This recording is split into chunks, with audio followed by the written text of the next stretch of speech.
presentation, Ken Rubin. It's our absolute honor to host everyone here. It's something Agile. We've been doing Agile now for almost 2 years.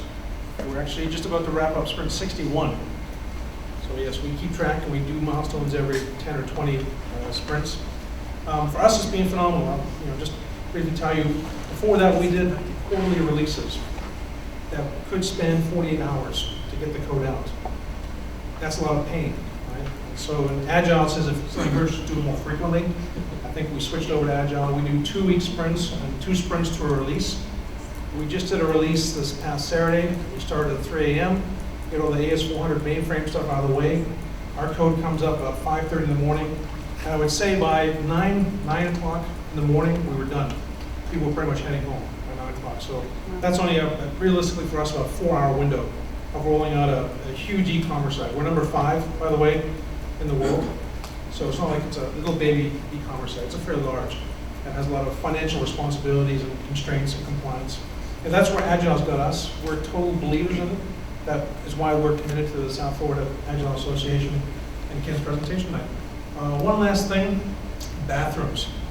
You may or may not have gone there yet.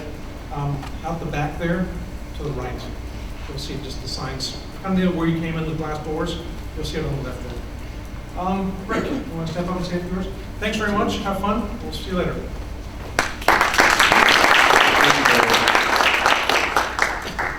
I am totally exhausted. This has been a very challenging week for us. Tuesday, we had Bob Hartman over there at Ultimate Software. Around, what was it, 80 people out there? Yeah. 80? That's amazing. And today, another big event, all in 1 week. So I'm overwhelmed. We have over 580 members at this time. I remember starting this 2 years ago. It was only like 5 or 6 people all around one table. Now we're growing at such an incredible pace. And it's because organizations like Office Depot that allows us to grow.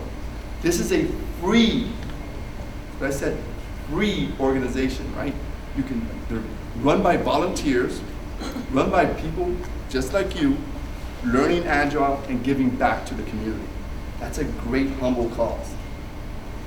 So just to give you some of the upcoming events, February 18th, we've got Peter Bracella. It's also going to be presenting.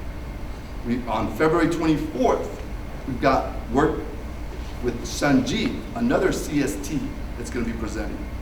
On May 18th, we've got IBM coming in for Scaling Agile Framework. March. Was it March? March. Thank you, March. And then we've got our yearly conference that we're looking at May 28th to do our yearly conference. How many of us are new to the South Florida Agile Association? This is your first meeting? You're kidding me. Wow. Good job. Thank you. We're growing. And we're also looking at Naples. And we've been having a chapter over there in Naples for us. So we keep expanding to different areas of Florida. So thank you very much for your attendance. Now, to introduce Ken Rubin. Ken, where did I meet you? Like a year ago? The Scrum Gathering in New Orleans. New Orleans. What happens in New Orleans? It stays in New Orleans. I can't tell you some of the stories, but I'll hold that off. But Ken was one of the speakers there, right? One of the keynote speakers over there. And he just told me, Rick, if I'm ever in Miami, I'll be open to share my ideas with you. He had a couple weeks, shared it with us, and look at the crowd that we have here today. Ken, an author, was the first managing director of the Worldwide Scrum Alliance. He's the author of Amazon's #1 bestseller book, Essential Scrum, a practical guide to the most popular Agile process. Today's topic is managing technical debt. Ken Rubin, it's all yours.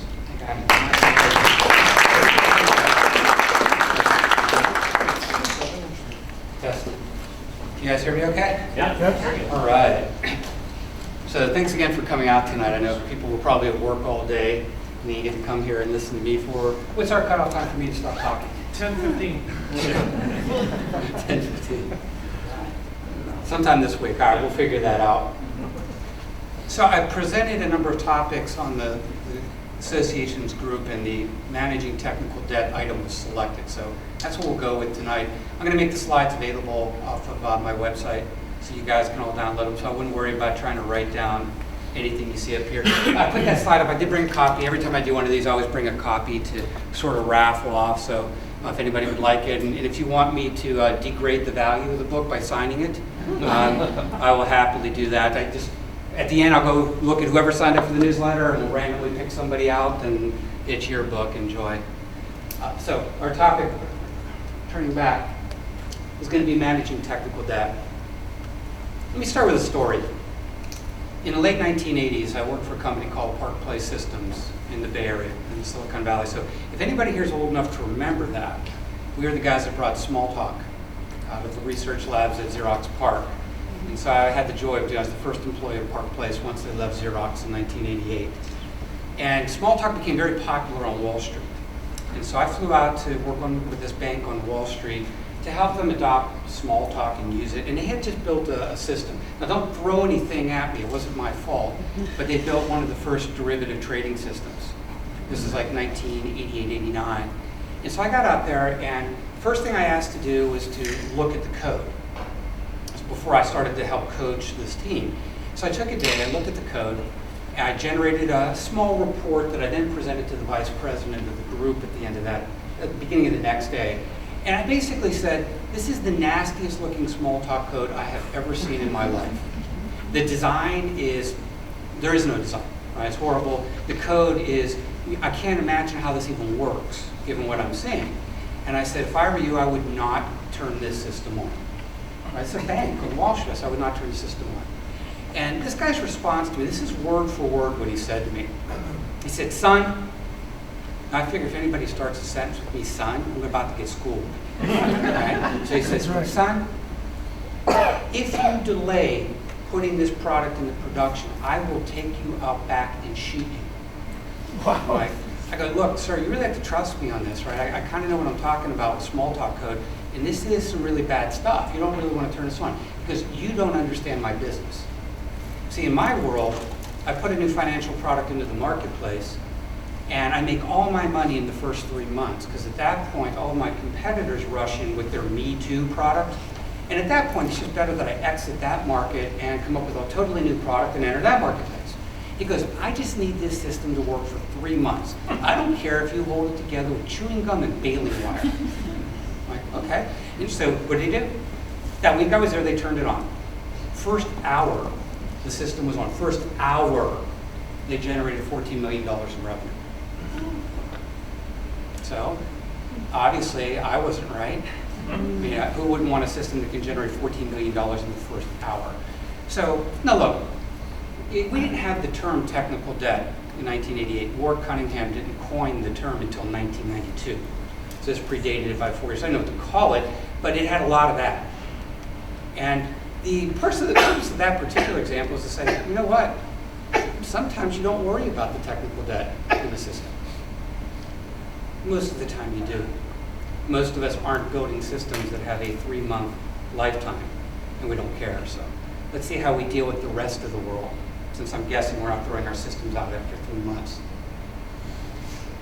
I'll add to my background. I did it as a word cloud just to make it interesting.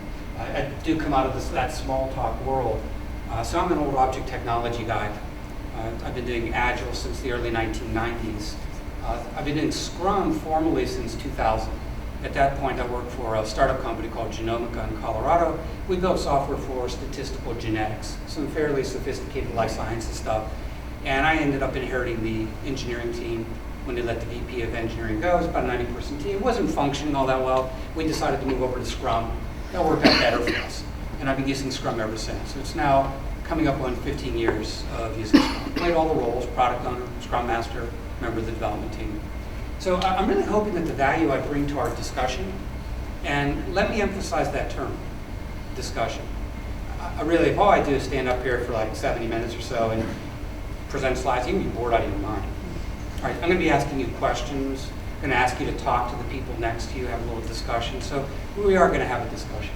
I hope the value that I bring to that discussion is every week I'm typically with one or two companies somewhere around the world, either teaching classes in Agile or Scrum and doing coaching. So I get to see a lot, and I get to hear the incredible war stories.